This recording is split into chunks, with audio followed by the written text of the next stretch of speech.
messieurs, bonjour. Très heureux de vous retrouver ce jour pour une nouvelle édition de Écho du Monde, l'actualité justement de par le monde. Commençons déjà par la France où on parle de déconfinement. Depuis hier, la France s'est remis donc en mouvement depuis hier lundi 11 mai après un confinement inédit de 55 jours avec masque de rigueur et distanciation sociale dans les transports sur fond de crainte que le déconfinement déclenche une nouvelle flambée de l'épidémie de coronavirus. Depuis le 11 mai, c'est-à-dire depuis hier, premier jour de déconfinement, le trafic des transports en commun de Paris en Île-de-France s'est amélioré avec une offre de services assurée à 75%. Toutefois, le secrétaire d'État au transport, Jean-Baptiste Djebari, a indiqué lors d'une conférence de presse qu'environ 60 stations de métro seront encore fermées. Eh bien, il faut préciser par ailleurs que pour faire face à la pandémie de coronavirus dans le pays, la France a dû imposer des mesures de confinement depuis le 17 mars dernier. Depuis fin mars donc, les trains circulent uniquement de 6h à 22h. Les raisons, eh bien, une baisse de fréquentation d'environ 90% liée au confinement, mais aussi le personnel malade ou contraint de garder ses enfants.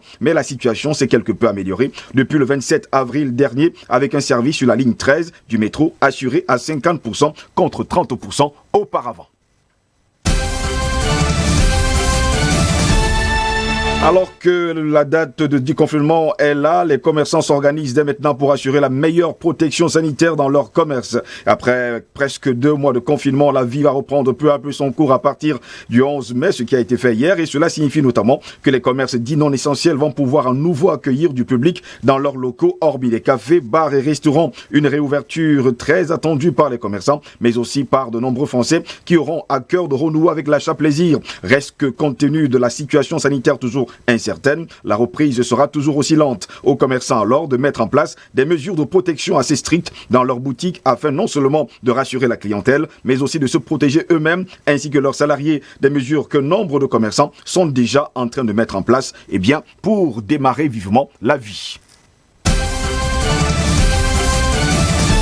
Restons toujours en France où l'ancien président français Valéry Giscard d'Estaing est désormais visé par une enquête ouverte ce lundi 11 mai pour examiner la plainte d'une journaliste allemande qui l'accuse de lui avoir touché les fesses fin 2018, a annoncé d'ailleurs le parquet de Paris. Anne-Catherine Strack, journaliste de 37 ans à la télévision publique allemande WDR, a déposé une plainte le 10 mars dernier contre l'actuel membre du Conseil constitutionnel, âgé de 94 ans, l'accusant de lui avoir posé la main sur les fesses à 3 reprises lors d'une interview réalisée dans son bureau parisien. L'enquête a été confiée à la brigade de répression de la délinquance contre la personne, a précisé le parquet. L'avocat de l'ancien chef d'État n'a pas souhaité faire de commentaires dans l'immédiat. Les faits se seraient produits le 18 décembre 2018 pendant une interview avec Valéry Giscard d'Estaing à l'occasion du 100e anniversaire de la naissance d'Helmut Schmidt, ex-chancelier allemand qu'il a côtoyé au cours de son mandat à l'Élysée entre 1974 et 1981. Une situation qui se serait répétée à 2 autres reprises juste après, lors d'une nouvelle photo et alors que l'ancien président lui montrait des anciennes images de lui aux côtés d'autres chefs d'État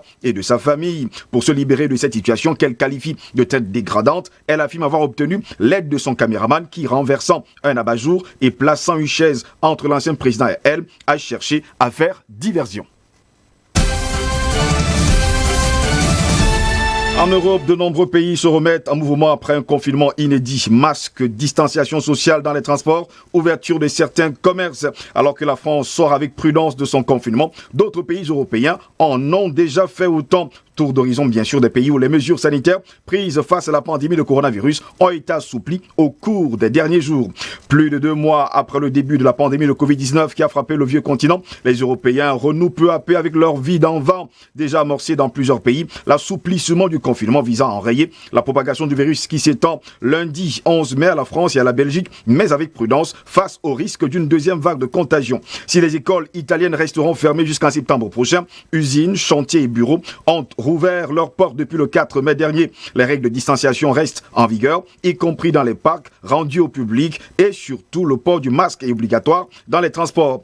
Déjeuner au restaurant est désormais possible dans la région de Mecklembourg dans le nord de l'Allemagne où les premiers cafés et restaurants ont rouvert samedi 9 mai dernier. Les autres États fédéraux suivront dans les jours ou semaines à venir. Le Portugal a commencé cette semaine à assouplir les mesures de confinement avec la réouverture des petits commerces de rue. Ce pays d'Europe du Sud a été moins touché par cette pandémie que d'autres, notamment l'Espagne voisine. Coiffeurs, tennis et golf ont rouvert le premier week-end de mai en Autriche. Les restrictions de déplacement sont levées. Les rassemblements autorisés jusqu'à 10 personnes avec respect de la distanciation sociale. Le port du masque est obligatoire dans les transports et surtout dans les magasins.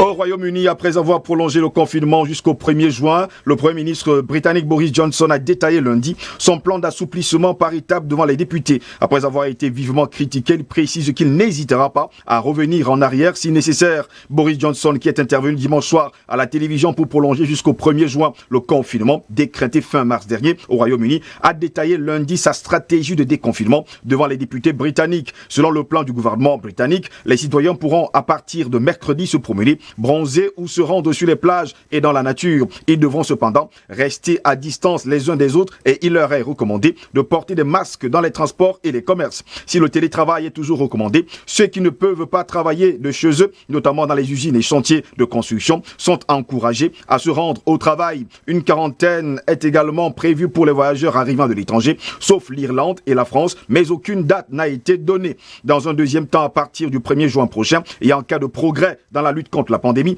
les écoles primaires et certains commerces pourront rouvrir, la saison sportive redémarrer à huis clos et chaque foyer aura le droit d'en fréquenter un autre. Troisième étape à partir du 4 juillet prochain, ouvrir les pubs et sans oublier les coiffeurs, les lieux de culte et surtout les cinémas. Terminons par la Chine qui a fait état lundi de 5 nouveaux cas de coronavirus à Wuhan, berceau de la pandémie de Covid-19 au lendemain de l'annonce de la première infection en plus d'un mois dans cette ville du centre du pays. La Chine a fait donc état lundi de 5 nouveaux cas de coronavirus à Wuhan, berceau de la pandémie. Eh bien, la métropole de quelques 11 millions d'habitants placés à partir de la fin janvier pendant plus de 2 mois en quarantaine a été particulièrement meurtrie par le virus qui a contaminé dans le pays près de 83 000 personnes et fait 4 633 victimes. À en croire les chiffres officiels. La Chine a signalé en tout lundi 17 nouveaux cas de Covid-19 sur son triangle et surtout son territoire, dont 10 sont des infections d'origine locale. Il s'agit du second jour d'augmentation à 2 chiffres du nombre de contaminations sur une journée. Depuis le 1er mai donc, elle s'était maintenue à moins de 3 par jour. Parmi les nouveaux cas locaux, 5 ont été recensés dans le nord-est du pays, près de la Russie et de la Corée du Nord, faisant redouter l'apparition de nouveaux foyers de contamination. La ville de Wuhan, qui compte environ 670 000 habitants, a ainsi été placée en quarantaine après la découverte d'au moins 11 cas durant le week-end, selon la télévision publique CCTV. La Chine avait jusque-là largement jugulé l'épidémie, à en croire les chiffres officiels. Mesdames, Messieurs, c'est ici que s'achève cette autre édition de Écho du Monde. Plaisir de vous retrouver demain pour une nouvelle édition. Restez justement sur DBS. L'information est en continu sur notre chaîne.